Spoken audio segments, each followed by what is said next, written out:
Hello, hello. Hello, how are you? Great. How about you? We're doing good, trying to stay active. Sometimes really bored. Yeah. How's that integrity list going for you then? That integrity list is important. I've been actually speaking to a few of my patients about the integrity list because, Awesome. that was like the best tip you could have provided for me. Because when you do get bored, you're like, oh, well, let me see what I can do off of that list, right? Mhm. And then it kind of, distracts you and fills up a little bit of your time. I always talk about how Toby has been like one of the best blessings in my life, even though he's like crazy and he's super high maintenance, but during these times, I mean, these walks that I take with him and, we just kind of like take him around the neighborhood have been so incredibly helpful to me. Yeah. Um, so yeah, so, trying, like we all have to try, right? We all have to try. Do our best. Absolutely. So yeah, let's based on yesterday's tip, I'm excited to hear from you how to process, our Processing emotions. emotions, and Mhm. then once you go through that, I can share with the tool that I use. So would love to So, hear it. the way to process emotions is you first have to notice it, right? Pay attention to what exactly is it that is coming up. Does this thing make me happy? That's an emotion. Does it Mhm. make me excited? That's an emotion. Does it make me sad? That's an emotion. Like, what is happening? So first you have to notice it. Then you have to name it. Exactly how I feel. I am sad. I am lonely. Like right now, a lot of times we're feeling lonely, even though we may not be. There may be people in our homes that, we're experiencing this kind of stay at home ness, right? But we feel Mhm. lonely because we're not, like, I'm not going to work, right? I'm not around all of my colleagues right now, Yeah. right? So there's a social aspect that's missing. So then you name your emotion. You name it exactly as it is, okay? And then it's feeling it. Feeling an emotion is really interesting because I think a lot of times we're so not in touch with ourselves that we may name our emotion, but we don't really even know how it feels, right? So, And sometimes numb it out. A lot of times. well, yeah, I mean, substance use disorder counselor, Yes, as you know very well. So sometimes feeling sometimes is really difficult. And feeling for some people, even feeling positive emotions is difficult because people are fearful to feel. So numbing is easier, right? Mhm. Noticing how it feels and sitting with it. Sometimes you just have to sit with a feeling, just to recognize what it's doing in your body. How is this impacting me, right? At times it's extremely uncomfortable. But again, feelings come, feelings go. So when you sit with it, it's really helpful. And then you can relax into it. And how do we really kind of relax into our feelings, emotions, right? By taking deep breaths, right? Like if you really feel it in your stomach, take deep breaths into your stomach, right? Um, at times, I mean, the breath is like one of the best things you can do, but at times, like doing a stretch, because sometimes feelings make us like completely tense up, right? So doing like a simple stretch can be very, very helpful in relaxing into it, right? And if you really want to go deeper into experiencing emotions, you can journal about it, you can um, exercise into it, you can do yoga, you can meditate because you were able to relax into it and feel it. So how do you process emotions? This is how you process Love emotions. it. I love it. Yeah. And then, a lot of times once we process the emotions and allow ourselves to feel what we feel the feels is what I call it.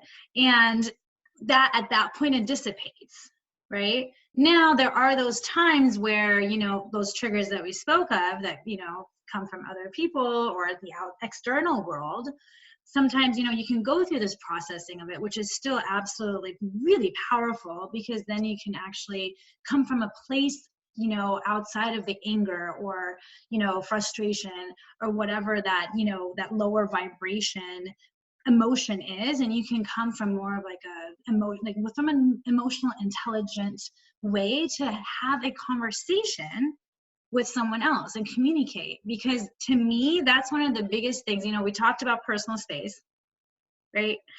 There isn't much of it. Now you can create it, and there's still going to be, you know, we're going to be a lot more with one another, those that are living with their, you know, other people and whatnot. So communication is so important once you process the emotions, if there is something there that still needs to be said. Otherwise, resentment happens, right?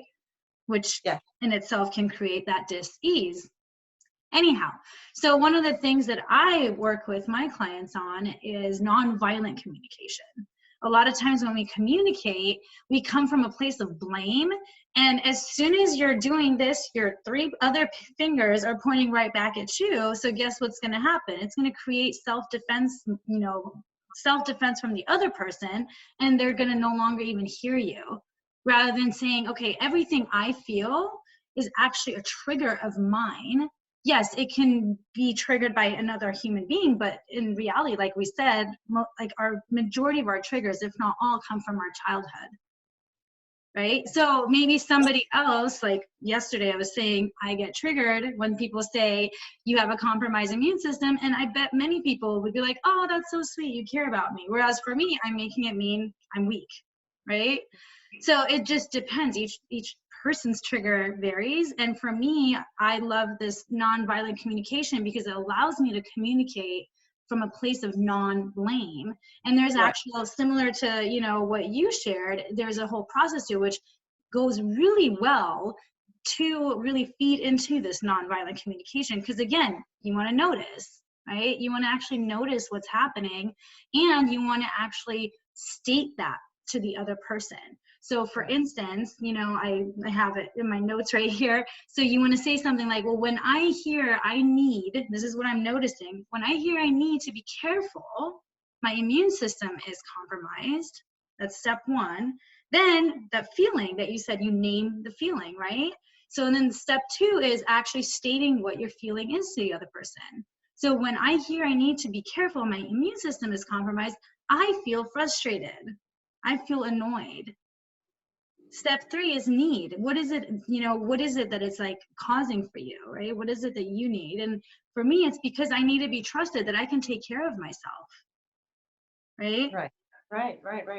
And then step 4 is making that request of the other person and saying, would you be willing? Because if you say, do this, do that, nobody likes to be told what to do. Nobody does, right? So, and then you make a request of like, hey, would you be willing to tell me that you're actually sending me love instead of the having worry for me? Would you be willing to do that? Because I get you're coming from love.